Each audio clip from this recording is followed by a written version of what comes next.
Mula sa mahiwagang mundo ng Encantadia, may isang mukha na kasagutan ng hatid sa mga katanungan ng mga sangre. Ang batis ng katotohanan. Ako ang mukha ng batis ng katotohanan. At ako ay buong tapang na naninindigan sa aking mga sinabi. Pero ngayon, narito siya sa mundo ng mga tao. Para mag-enjoy kasama natin, biyeheros. Pakita mo kung sino ka! Oh, yan. Yan! Ay. Wow! Ay. Ang lalakas ha! Makakasama natin si Ashley Rivera, a.k.a. Petra Mahalimuyak, dito sa Sarangani, biyeheros. Wow. Paano yan? Kung saan gugulatin tayo rito ng mga lokal. Ano nga bang pangalan nyo? Pag umaga, Julius. Pag gabi, Junie. Mga pasyalan. Nakakatawa yung mga guides natin. Yeah. Kasi talagang it's an army. An army of guides na they work, they work together. At pati na rin sa Chibugan. Waiting nga. Ah. 1, 2, 3. Ayan. Ah. Okay. Okay po ba yung pressures? Okay. Sarap Perfect. yan, ha? Perfect with the alamang and the talong. It's amazing. Ready na ba kayong mabighani ng Sarangani?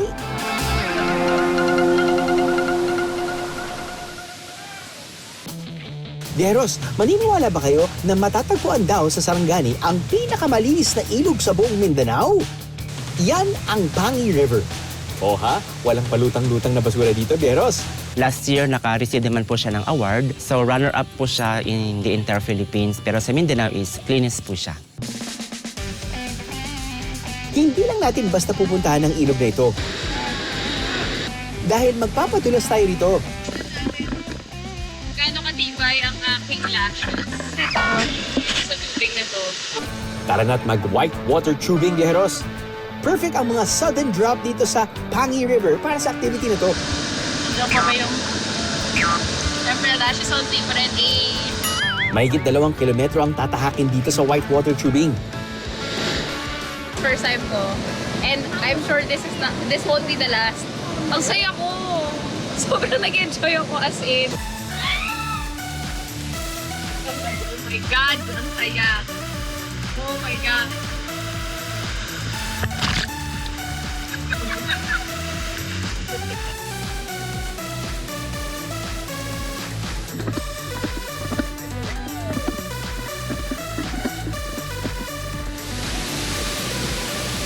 Nakakatawa yung mga guides natin. Yeah. Kasi talagang it's an army. An army of guides na they work together like parang what a great team na they communicate to one another na, okay, bilis! Oh, bilis! May sasano na! Bababa na yan! So, Just to make sure that we're safe.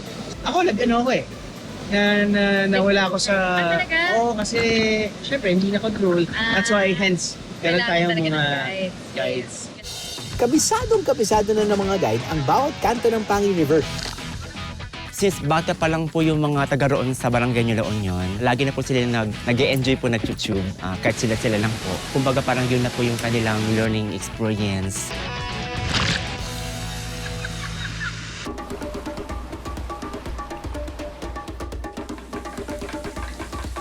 Biyeheros, kapag narinig nyo ang tunog na ito, tiyak na may masarap na pagkain. Narinig mo yan? Galing yun.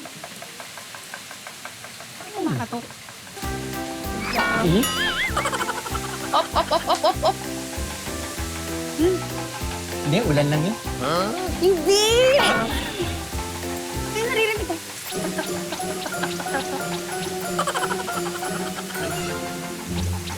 Oh, sabi ko ni. Uy! Naabutan namin ni Ashley ang mga lokal na gumagawa ng dya o tinagtag. Ang tunog na ito mula sa pagpukpok nila sa patpat na konektado sa bao ng nyog. Ang bao na yan may laman na hinalong dya na gawa sa pinaghalong malagkit na bigas at tubig. Hindi lang paandar ang pagpukpok nila riyan. Sa bawat pukpok, nagkakaroon ng maninipis na hibla ng dya para kapag kinain ito, matunog yan ha. may butas yung mismong panlagayan at para gumawa ng parang hair-like yung size. Bakit ganun? Galing po daw siya from the ancestral po ng mga galing sa kaninunuan pa namin na ganyan na yung ginagawa. So minana na lamang din. Mula sa katutubong Sama, ang mga nakilala naming kababaihan. Pinapatulo muna nila ang dya sa lalagyan para masigurong smooth at walang buo-buo sa mixture bago idirekta sa mantika.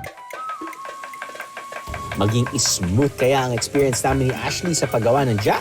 Pok, pok, pok, pok, pok, pok, pok, pok, pok, pok, pok, pok. Parang masakit pala sa mata to, no? Oo, medyo. Ayun. Oh. Ano, kumasa? Dapat continuous yung yung pagtak-tak. Mambabato ka na rin pala, ang galing. Oo, ayun no. Ay, oo nga. Di ba? Pwede na ako maging intern ni Wang. Pwede. Sab, ikaw na. Ako naman. Kaya mo yan. Subukan ko. Go, Drew. Kailangan po bang pok pok pok pok or pok pok pok pok pok pok pok pok pok pok pok pok pok pok. Ay, sorry po. Pwede po ba yung parang lettering? Or kailangan... Ay, sorry. Oo nga pala. Oh my God. Isang ikot lang. Ikot lang. Naaliw ako sa proseso. At saka, pag pinapanood ko, feeling ko dali-dali. Pero pag nandun na, mahirap din i-control ng sakto yung ikot. Tsaka yung... Usok. Oo, yung usok din. Pero ang galing. Habang nasa mantika, pwede nila itong iporma sa iba't ibang hugis. Mukha siyang turon. Pero nga siya turon. Oh my God. Okay, hating kapatid. Ay. Yan. Okay. Cheers. Tanggal ang ngipin ko ah. Honestly, pwede siya pang sweet or savory. Bro. Parang siyang canvas. Canvas. No. Tama. Gets ko yung sinasabi mo. Pwede mo siyang i-dip sa something sweet. Pwede mo rin siyang bidburan ng something savory nga. Nakakainin siyang kainin. Hindi siya sobrang Good. tamis. Hindi rin. Akta lang. Pero yung texture niya panalo. You'd think na kung deep fried siya, feel na feel mo yung mantika. Pero yun, Hindi siya oily. sakto. Akta lang. Interesting. Galing. It's amazing. Sa gitna ng kagubatan ng Sarangani, balita ko'y bawal daw ang maingay. Matatagpuan kasi rito ang isang mahiwagang talon na may tagabantay daw na sirena. Little Mermaid ba yan? Mula swimming pool sang ding kuanggot sirena, may bangko, may lamisa sa lalom. May kuiba na sir, ang kuan. Kanang linaw diha. Ito ang Malangin Falls.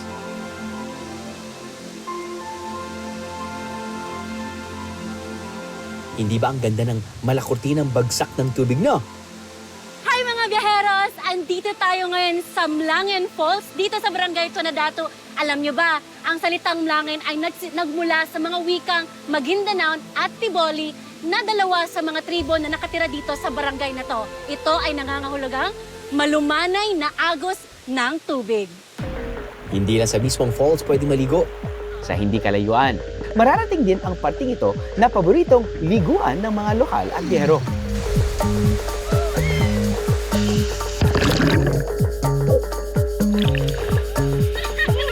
I-rate ko yung lugar na puntahan is 10 out of 10 talaga kasi ang ganda. Ang falls ay hindi siya kagaya ng iba na diretso lang pagbagsak ng tubig. Meron siyang mga bato na dadaanan muna. Oh, worth it talaga. Sa parte rin ito, pinaniwala ang tirahan ng sirena. Kayo po tayo, nakita nyo na ba to? Wala, ma'am. Ang story lang sa mga kuan, mga minuno na mo.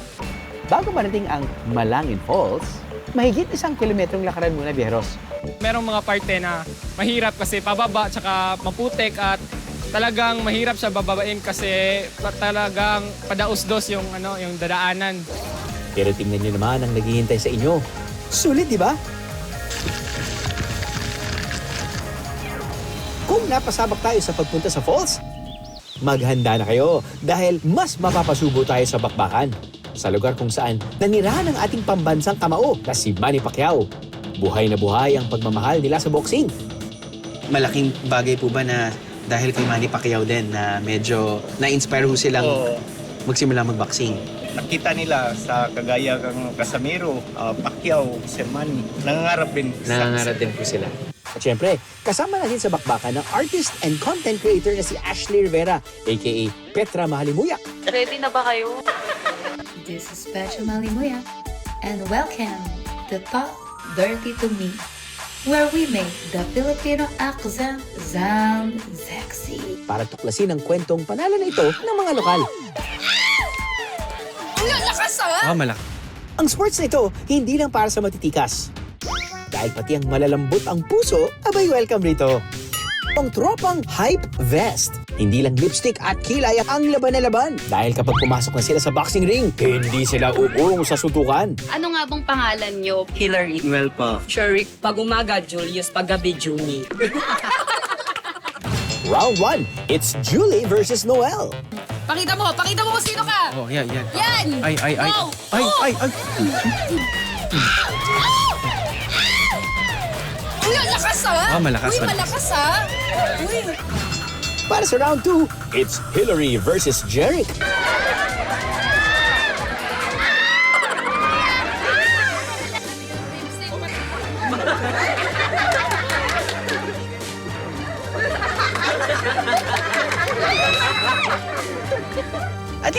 At least ako first time kong nakita na may ganong laban. I enjoyed watching that game. Galing. That match pala. Nakakatuwa man silang panoorin. May seryoso silang dahilan kung bakit inaral nilang magboxing. Sa akin, kinakaya ko na pang-boxing kasi may ibang tao na sinusuntok ako para bakla man ako pero magsuntok pa rin ako. For the defense. Defense, self-defense. Kayo rin ba? Yun din, self-defense. Kaya na namin ipagtanggulan yung sarili sa mga body po. Na Marami po bang nagiging bully dito? Pag nasasakyan po kami ng sobra, doon po kami a-attack. Nagkaroon ba ng time na nagkapikunan kayo? Kayo rin nagsapakan? Hindi po. Hindi naman. Eme lang po yung ano. Eme lang talaga. Ipinapakita talaga nila na wala sa kasarian ang larong ito, hindi ba? Dahil kung iigihan sa isang bagay, pwedeng maging kampyon sa anumang larangan. Pero hindi lang ang mga boxer nito ang magbabakbakan dito sa Sarangani. Pati rin kami ni Ashley. Nakakapali.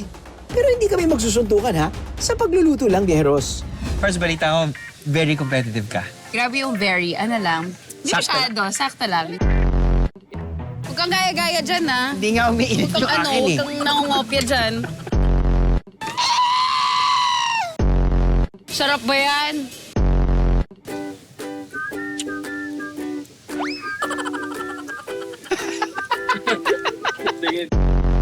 Yun na yun?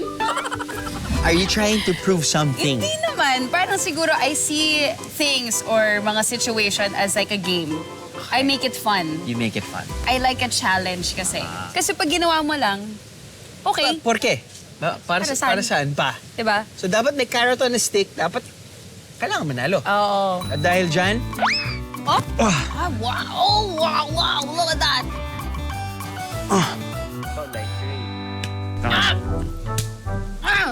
Daming shrimp ang magiging bida sa tapatan ng kalan namin ni Ashley. Isa ito sa pinakakaraniwang hipon sa buong mundo dahil madali itong paramihin sa mga shrimp farm. At sa bayan ng Kiamba, sagana yan, Biheros. Ang hamon, bibigyan kami ng ingredients na ginagamit sa paggawa ng shrimp dabu-dabu. Ito kasi ang nanalong best appetizer sa first ever shrimp festival noong 2022. Pero ang twist sa cooking challenge namin ni Ashley, kami ang bahala kung anong putahe ang gagawin namin gamit ang mga naka-high ingredients sa loob ng 15 minutes. ang ingredients na nasa harapan namin ay shrimp, onion, garlic, ginger, sili, gata, shrimp paste at asukal. Oh, mukhang masarap to ah. Naggisa dahil chop na, hindi na ako nag-chop. Tapos nun, ito actually pre-cook na yung shrimp na usually takes a very quick naman to cook. Sarap ba yan? Ito namang si Ash, game face on.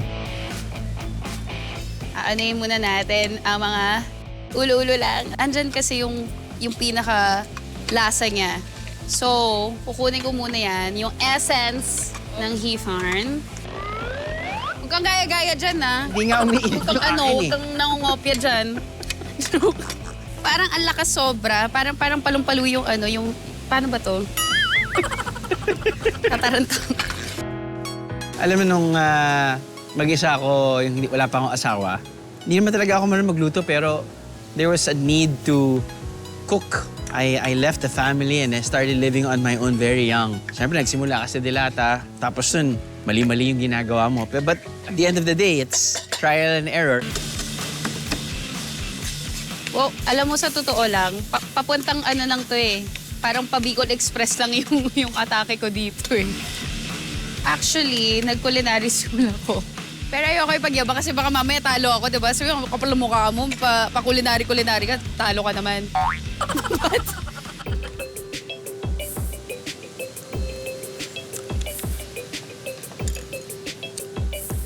Uy. Pwede. Wow! Pwede. Woo! Kulang na lang mainit na kanin. Viajeros, I present to you my own special dish.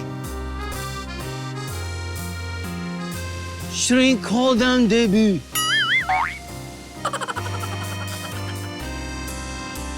Well, alam niyo naman, mahilig ako sa gata. Mahilig ako sa manghang. Sakto lang. Gusto ko yung lumalabas yung sweet, savory, sour, umami. And I think I pretty much did all that. Drop mic.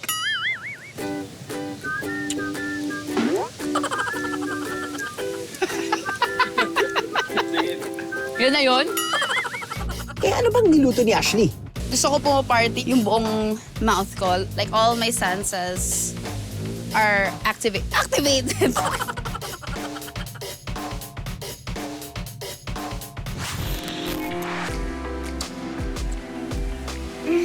Wow. Paano yan? Paano yan? Parang pintuan lang yun, ah. Ang kampiyon sa Vaname Shrimp Cooking Competition 2025 na si Leo ang magiging hurado sa luto namin ni Ashley. Chef, alam mo, feeling ko lang, kapag natikman nyo to, parang makakalimutan nyo po na kung saan kayo, anong pangalan nyo. Alam nyo, sir, pag kinain nyo to, mapupunta kayo sa heaven, tapos babalik kayo ng earth. So, second life nyo na to. Subukan ko muna yung kay Sir Drew. Meron siyang sipa ng asim. Sipa ng asim? Asim at saka spicy. Ano, kala mo, panalo ka na. Grabe! Ano yung itsura? Grabe!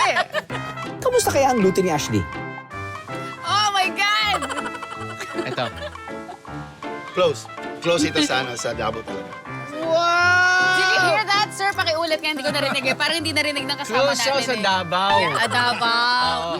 Yung Davao na recipe, medyo matamis na maalat. Hindi masyadong yung asim. Tsaka yung spicy, panalo to pero medyo nagano ito sa Davao talaga, mas closer ito. Pareho po silang win. The best. Dalawa. Thank you, kuya. Dalawa. Thank you for your Masyado honesty. kong hindi. Dapat sabi mo, isa lang. Ang premyo ng winner sa Tapatan ng Kalaan, pwede naman paghatian. 1 million grains of rice. Wow! May paletsyon. Woo! Sir? Yes. Sir, hinga madali. Okay, hinga. 1, 2, 3. Ayan. Okay. Okay na po ba yung pressures? Okay. Parang may galit ka dyan ah.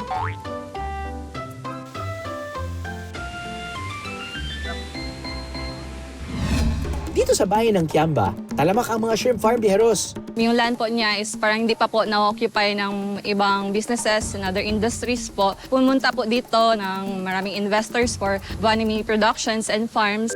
Kung may Vaname Shrimp ang Kiamba, dito naman sa bayan ng Maitum, isdang lumilipad ang paandar.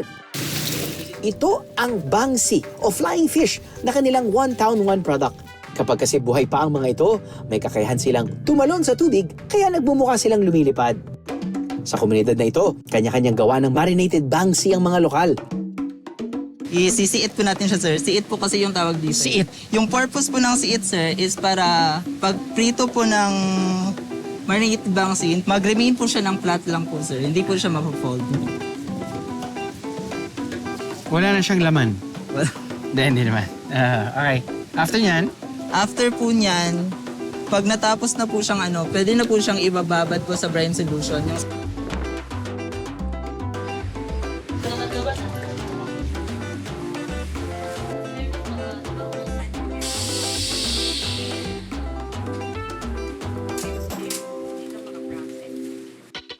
Umaabot ang shelf life nito ng hanggang 1 taon kung ilalagay sa freezer.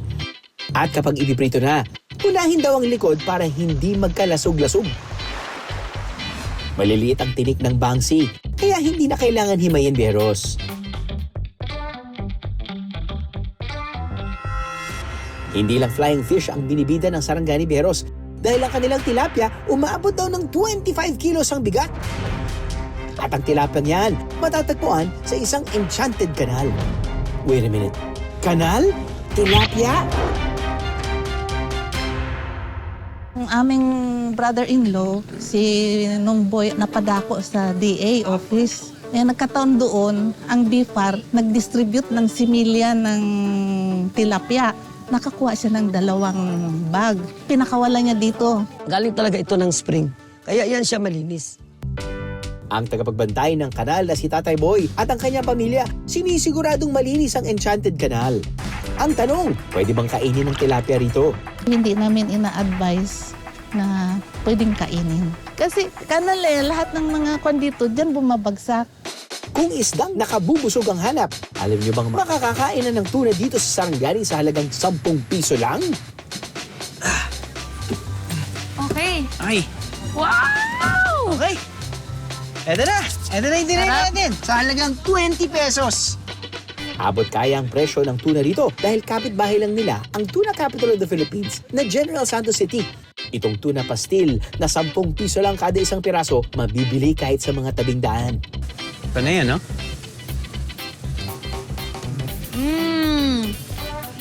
Hap. Wala. Solid.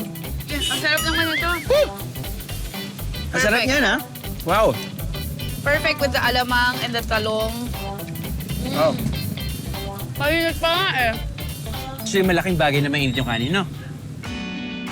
Ang totoo, may mga hindi kami nabisita ni Ashley dito sa Sarangani. 100% natutuloy yung itinerary because of certain instances which is not, in our control. Kasama na dyan yung weather. Yun yung nangyari sa amin dito this time around. Maghanap ka ng mga hindi mo inaasahang or hindi planned na may experience mo. Just talking to the locals would probably answer those questions and solve most of the problems kasi sila talaga yung nakakaalam. Nang dahil sa pagtatanong sa mga lokal, na-discover namin ang garden na ito kung saan matatagpuan ang isang halaman na umabot daw noon sa milyong pisong halaga. Ang alam ko nito umaabot ng milyon kasi ang isang dahon niya pa lang noon, 80,000. Itong tanim po na ito ay, sabi nila is bilite. Ito siya is kakaiba. Premium po siya na bilite. Noong COVID time, hindi ka makakabili ito ng ganito dito sa Pilipinas. Kailangan i-order mo online. Ang daan-daan nilang halaman, lahat daw tubig ulan ang pandilig. Nag-aral kasi yung asawa ko ng permaculture, which is study of ecosystem. Meron kaming 65,000 liters na imbakan ng tubig underground. So tuwing umuulan, hinaharvest namin lahat yan. Tapos yun ang ginagamit namin, dilig namin sa aming mga plants. Hindi lang gandang natural ng lugar ang waging-wagi sa Sarangani. It's got a lovely beach, the scenery with all the palm trees, big nipa plants, and really was amazing. We love here the nature and the people here. They are friendly and most especially they are safe. This is a very safe place. Kundi maging ang mga lokal. In every visit that you will be doing here in Sarangani, we will make sure that it always feels like home. Our place is really welcoming and once you go here, talagang may rason po kayo para balikan yung aming probinsya. Sa biyahe natin sa Sarangani, ang pinaka-nakahuhumaling ay ang pag-aruga ng mga lokal. Sila na handang makipagbakbakan. Anumang oras, anuman ang panahon. Para tiyak na ipakita sa atin na katangi-tangi ang Sarangani.